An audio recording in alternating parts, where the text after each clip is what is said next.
Bonjour et bienvenue pour ce premier magazine Charente Football Club, un nouveau moyen de communication dont l'objectif est de renforcer les liens de proximité et d'information entre le district et les clubs. Le premier numéro est consacré au comité de direction du 5 juillet dernier dont vous retrouvez le PV intégral dans la partie documents de notre site internet. L'objectif n'est pas de revenir sur tous les sujets traités, mais de vous présenter une synthèse des principaux, c'est-à-dire ceux qui vous sont utiles. En raison de l'arrêt de certains membres, nous avons modifié l'organisation de 2 commissions et procédé à des nominations.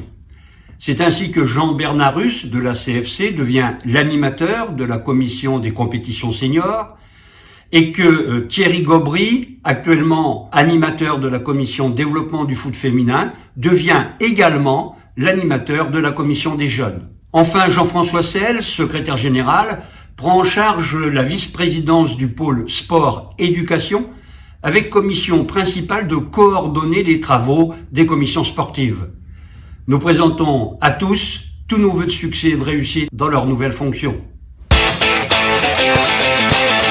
Suite à la visioconférence réalisée avec les clubs le 25 juin et quelques incertitudes et interrogations sur les réengagements, un sondage a été envoyé à tous les clubs pour connaître leurs intentions. 63 clubs, soit 54%, ont répondu au questionnaire et ils représentent 64% des équipes engagées en 2020-2021. Le comité de direction a donc validé 2 décisions pour lesquelles les clubs ont été interrogés. En cas de non-réengagement d'une équipe dans sa division de la saison 2020-2021, elle sera réaffectée, sauf impossibilité, à la division inférieure. Il ne sera pas procédé à son remplacement par repêchage d'une équipe de division inférieure.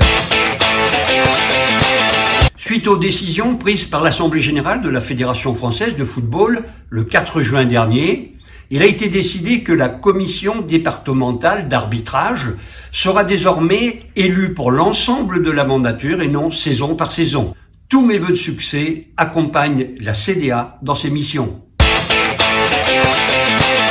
Dans un contexte où il y a de plus en plus d'actions à mener et où les clubs sont de plus en plus demandeurs de soutien, nous avons décidé de recruter un apprenti en formation BPGEPS. Il aura pour mission d'épauler Thibaut Gabard, notre conseiller technique départemental, dans toutes les actions menées auprès des clubs.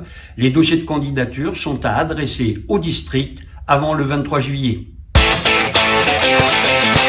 Nous allons vous proposer dès la saison prochaine une compétition de football à 7, notamment pour aider les clubs à fidéliser leurs licenciés. Un groupe de travail composé de clubs volontaires planche actuellement sur le sujet. Les modalités de cette nouvelle compétition vous seront proposées avant fin juillet.